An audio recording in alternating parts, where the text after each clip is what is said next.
orgullo de su tierra, la pureza de sus tradiciones y de sus costumbres. Pero si su mundo es solamente su cárcel, tendrá que adquirir otra para comunicarse con el mundo externo que de otro modo le resulta tan inaccesible como las estrellas. El partido reino que viene a ser el superlativo, es decir, el más alto de todos. ¿Cómo decimos? Bueno, dejamos ahora la comparación.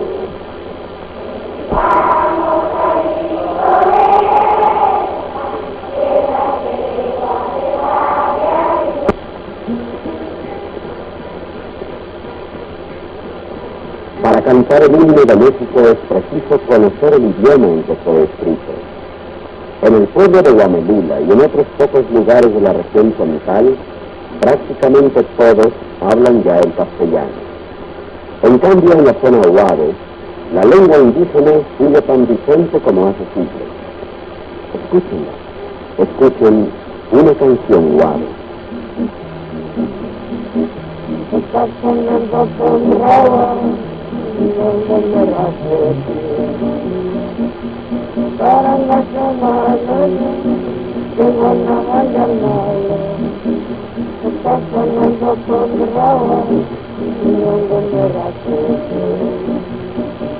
para la semana que van a bailar. Pobre lengua de los Huaves, tan apacible y tan humilde. ¿Qué culpa tiene de que en la tierra solamente sobrevivan las lenguas militares y no las de los pescadores?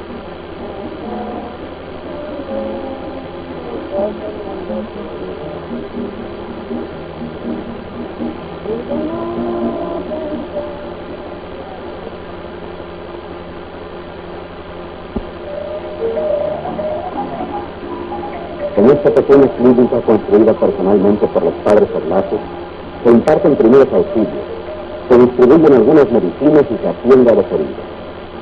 Está regularmente equipada, pero falta lo más importante, un médico. Es decir, falta algo más que un médico. El que venga aquí tendrá que ser casi un santo dispuesto a trabajar de sol a sol, sin esperar la fama ni el dinero. Tendrá, sin embargo, una motivación enorme, la certeza de poder salvar vidas por centenares. Basta decir que en toda la zona que cubren las misiones de Oblatos, con una extensión aproximada de 8.000 kilómetros cuadrados, que abarcan 106 pueblos y más de 70.000 habitantes, no hay un solo médico permanente, excepto en la ciudad de Salina Cruz. Resultado, niños ciegos, panteones repletos de tumbas chiquitas.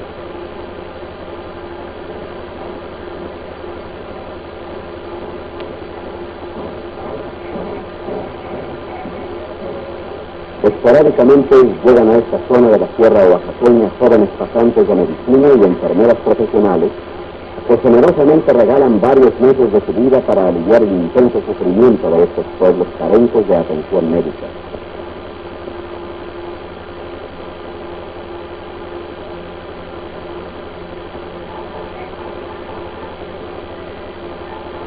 Su ayuda es muy valiosa, pero no es permanente, porque al cabo de unos meses, los jóvenes deben regresar a hacer su vida en las clínicas y hospitales de la ciudad. Y entonces, decenas de miles de mexicanos de esta zona vuelven a quedarse por largo tiempo sin más atención médica que la muy poca y deficiente que pueden impartirles los misioneros. Ellos no son médicos, y además, no son más que 10 o 12 oblatos que por turnos peinen trabajosamente el extenso territorio de 8.000 kilómetros cuadrados. Esto es en Mateo del Mar, cabecera de los Huaves al este de Salina Cruz, una paupérrima lengua de arena entre las lagunas y el golfo de Tehuantepec. San Mateo del Mar, pueblo pescador pero poco marinero, tiene la mejor clínica rural de toda la región. No hay médicos. Gozó durante 4 años consecutivos de los servicios de un doctor, quien finalmente tuvo que marcharse porque el hombre de ciencia era también padre de familia, y la obligación de esto era trasladar a su esposa y a sus hijas a un sitio menos aislado e insalubre que San Mateo del Mar. Su labor, admirable desde cualquier punto de vista, no podía durar toda la vida. Otros deben tomar su lugar. El oblato Roberto está solo para atender a los enfermos. en su modesto departamento de la Ciudad de México, conversamos con el doctor Félix Ollarvide. Doctor, ¿cómo fue que llegó usted a San Mateo del Mar? En calidad de médico pasante, fui a realizar mi servicio social durante 6 meses. Regresó usted después a la Ciudad de México, preparó su tesis, se recibió y fue café. ¿No es así? Así es, me casé, hablé con mi señora y decidimos regresar a misionar a San Mateo del Mar. ¿Qué fue lo que les motivó a irse a radicar en San Mateo del Mar? Ver las condiciones tan inhumanas en que vivían los guardias. ¿Usted disponía de algún sueldo? No, el padre Roberto Villacioli me ofreció construir un hospital y casa para mi familia. Pero entonces, ¿quién se hacía cargo de los alimentos? Bueno, una semana los compraba él y otra semana los compraba yo. ¿Cobraba usted algo por las consultas? Relativamente poco, 3 a 5 pesos, la mayoría de las veces un poco de pescado que aportaba la gente, borrego o una gallina. ¿Encontró usted dificultades para que fuera aceptado su trabajo? Sí, fue muy difícil al principio sensibilizar a la comunidad, los grupos, las curanderas, las comadronas, siempre se pusieron al trabajo médico. ¿Cómo es en general la gente de las comunidades guaves? El guado por sí es muy supersticioso. Recuerdo una anécdota que le pasó al padre Roberto Villacioli en San Francisco del Mar, comunidad guave. El padre tenía que ir a misionar a esa comunidad en Cayuco, tenía que remar varias horas. En una ocasión, al entrar al templo, me encontré a San Francisco del Mar con un sombrero. Él les dijo a los guaves que San Francisco era hombre y que los hombres no usaban sombrero. Y sentía un poco de psicología. Creyó haber triunfado. Al día siguiente, en realidad, encontró a San Francisco del Mar sin sombrero, pero lo tenía los niños en la vida, porque las mujeres sí usan sombrero en la iglesia. Doctor, ¿cuáles eran los casos que usted atendía con más frecuencia? Casos y una gran cantidad de heridas por arma blanca. ¿A qué se debe esa abundancia de heridos? Principalmente el alcoholismo. ¿Usted cree que hay una gran mortalidad infantil en San Mateo del Mar? No creo, aseguro, sobre todo por tétanos del recién nacido, ya que las comadronas cortan el cordón umbilical con su luna. ¿Usted hace cuánto tiempo que regresó de San Mateo? Hace 4 meses. ¿Y hay esperanzas de que haya pronto un médico? Ahorita no hay médico, pero estamos tratando de que pronto llegue un médico a San Mateo del Mar. Regresé con algo valioso de San Mateo del Mar. Yo regresé de San Mateo del Mar como entré, sin ninguna ganancias económicas, pero me queda la satisfacción de haber ayudado a mis compatriotas como hoy lo hago en mi trabajo en el Seguro Social. A falta de otra persona a quien recurrir en caso de enfermedad, los guaves de San Mateo del Mar llaman al curandero. Este practicará una curación que consiste en acostar al enfermo sobre una cama de pencas de asfalto, cubriendo esta con una red para pescar que se llama atarraya. Sobre la red se colocan hojas verdes. El ritual requiere que sea paseado alrededor de la enferma un paño negro. Todo tiene su explicación. La red sirve como camuflaje para que los espíritus no encuentren al que buscan. El paño negro es la oscuridad que confunde todavía más al malo. Si el ramo de hojas verdes se seca, quiere decir que el enfermo pronto va a morir. Pero si dura hasta el día siguiente, se pone un ramo nuevo y el usado se tira en la calle para que el espíritu tome a la persona que lo quise y ésta se lleve la enfermedad.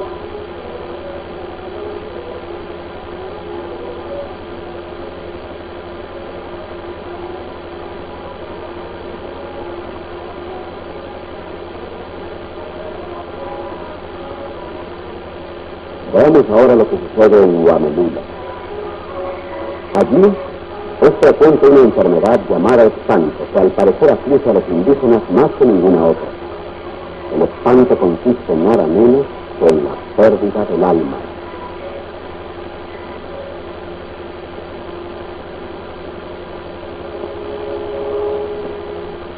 Si alguien pierde el alma por el camino, regresa de inmediato a su casa y manda llamar al curandero. Le dará mezcal, le dará gallina, le dará tortilla para que salga a buscar el alma.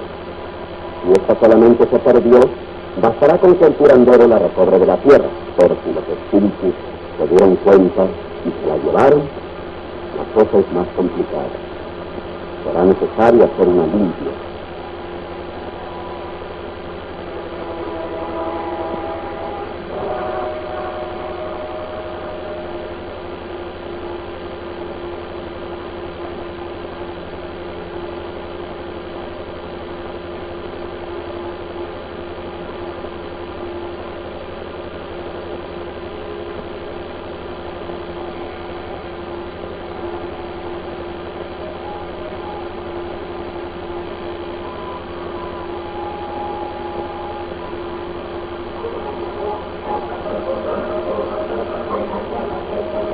Todo esto sigue existiendo en pleno siglo XX. De las antiguas creencias, de las supersticiones ancestrales, nada queda que enaltezca al hombre y que lo ayude a luchar contra su propio destino.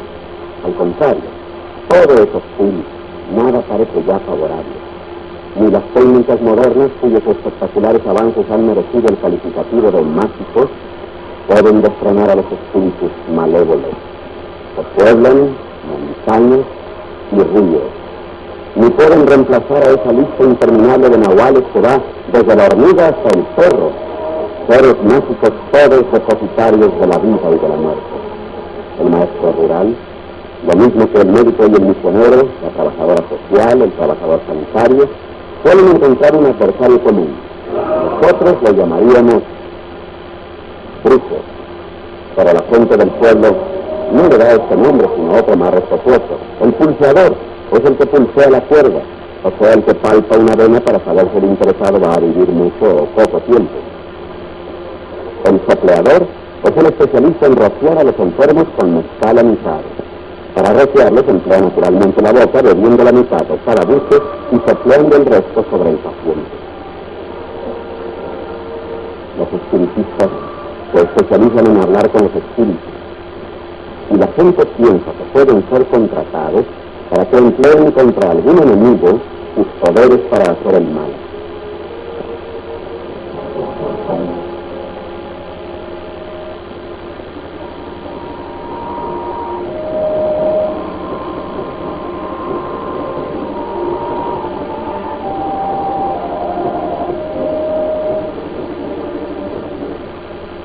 Extraen huesos del cementerio, los muelen y ponen el polvo en las ropas de la supuesta víctima.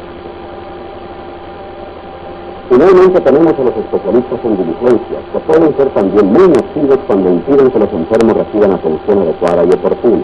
Por ejemplo, si una criatura es vacunada, no será remoto que el brujo aconseje que se le pinchen las yemas de los dedos con espinas para sacarle el veneno de la inyección en cuanto el vacunador de la espalda. Esto, que ya es cosa del pasado en muchas comunidades indígenas incorporadas a la vida moderna del país, es aún muestra del grado de ignorancia y desconfianza que impera en algunos pueblos de la tierra oaxaqueña.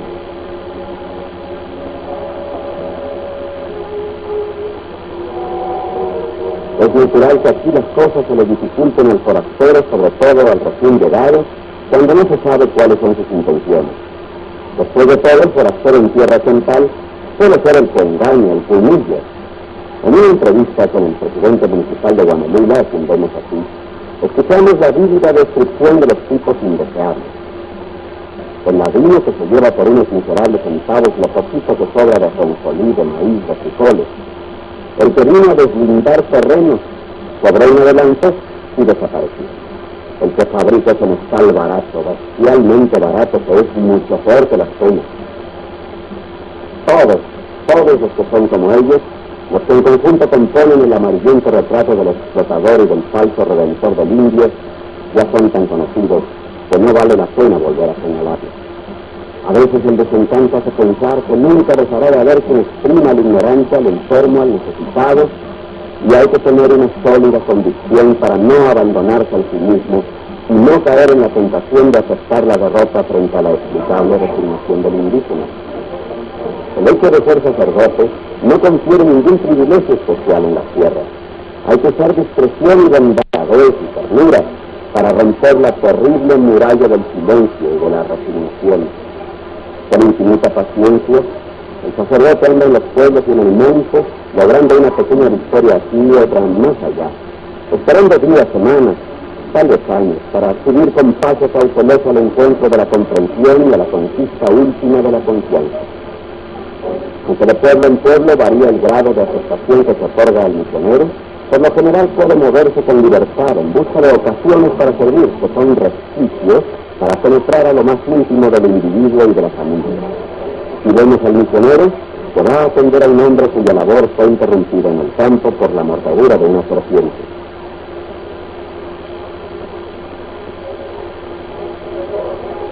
Hay fuertes diferencias de sensibilidad y de mentalidad de hombre a hombre.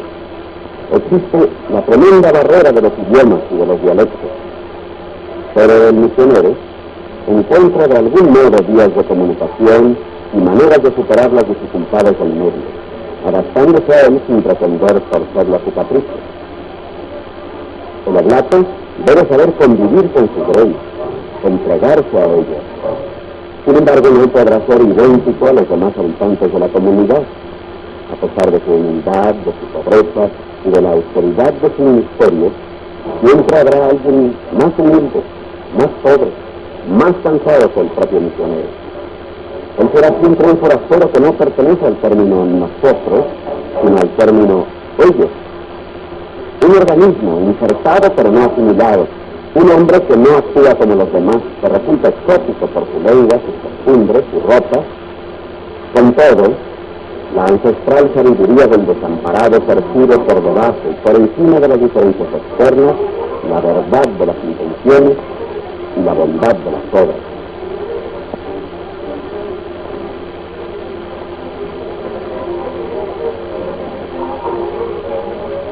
El desamparado sabe, porque posee igual que todos los hombres la noción del bien y del mal, que quien predica con el ejemplo es digno de confianza.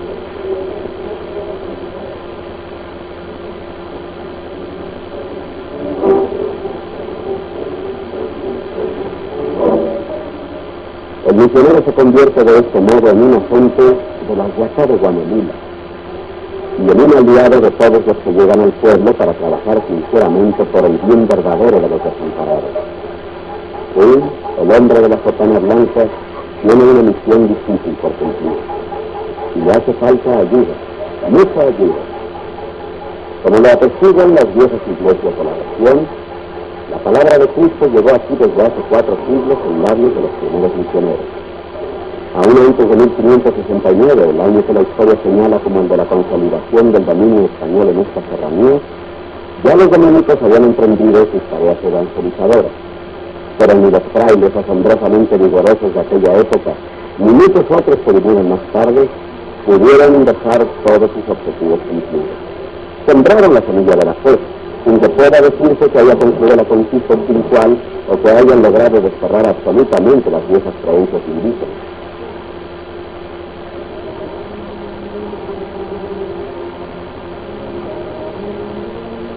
Una y otra vez, los misioneros fueron vencidos hasta por los terremotos. Sus enemigos fueron la incomunicación, la lejanía, la insalubridad, y durante largos periodos que en ocasiones se prolongaron por más de 50 años, quedaron sin un solo sacerdote grandes porciones de la serranía que queda entre la ciudad de Oaxaca, Oxitla y Salinas Cruz, el triángulo olvidado. Hace pocos años, los oblatos de María Inmaculada fueron enviados a reanudar el trabajo de las antiguas misiones. El padre Ramírez Ramírez nos habla a continuación. Padre Ramiro, ¿a dónde va el padre Pedro? El padre se va de viaje una semana o dos a recorrer unos pueblos de su parroquia. Ajá. ¿Y qué pueblos son esos, padre? Los pueblos va a ir a Ricombamba, va a ir a Los Cocos, a Gavilán y a San Francisco. Bueno, pero yo vi algunos caballos, ¿por qué no lo usan? Es que por ahí no entran caballos. No puede, el caballo está muy, la tierra está muy empinada. No se ven caballos por allá. ¿Cuánto tiempo juzga usted que estará él ocupado en esta misión? Como 2 semanas más o menos. 2 semanas. 2 semanas. ¿A pie? A pie. ¿Y qué hará exactamente o qué misiones lleva? Pues principalmente predicar la palabra de Dios. Sí. Decir misa para la gente, si hay enfermos también llevan medicinas, alguna emergencia. Sí. Y también hablar con la gente, conocerla, darle a saber que está para servirles en lo que se pueda. Padre, ¿cuántos misioneros son? Somos 10 misioneros distribuidos en 5 parroquias, en Salina Cruz, Guanelula, Tequistlán, San Mateo del Mar y Ciatlán. Padre Ramírez, ¿y usted en cuál está precisamente? En Tequistlán. ¿Y en Tequistlán qué idioma o dialecto habla? En Tequis hablan español. La mayoría de la gente, hay algunos ancianos que todavía hablan español. ¿El zapoteco no se habla por ahí? Sí, en las tierras vemos muchas aldeas donde se habla zapoteco y también sontac. Entiendo que el zapoteco tiene varias lenguas o dialectos. Correcto, hay 7 dialectos en el zapoteco, es decir, 7 dialectos mayores y hay 3 menores. Y también se dice que en todo Oaxaca hay 232 idiomas o dialectos. Padre, ¿cómo le hacen para entenderse entre sí? Pues ese es el problema, no se entienden. ¿Y ustedes cómo le hacen, digamos, para decir la misa? Pues ahí tenemos otro problema, la gente no nos entiende. Naturalmente que la misa la celebramos en español y por alguna casualidad hay algún nativo bilingüe, lo usamos como intérprete. Padre, le doy una pregunta curiosa. ¿Tienen vacaciones los misioneros? Sí, Gerardo, tenemos 2 semanas de vacaciones. Bueno, y además de eso tienen sueldo. Estamos supuestos a recibir 800 pesos mensuales, pero nunca los vemos porque nuestras parroquias son pobres, no podemos exigir ese sueldo. Es decir, no pueden obtenerlo, pero entonces alguien sostiene las misiones. Bueno, sí, amigos, benefactores sostienen las misiones, cualquier persona que quiera donar algo para las misiones. Con eso nos mantenemos y también asistimos a la gente. ¿Qué pasaría en estos lugares si se retiraran las misiones? Pues claro, es hasta triste pensarlo. Si los sacerdotes, los misioneros se retiraran de las misiones, eso quiere decir que la gente se quedaría sin sacerdotes, sin el trabajo pastoral que se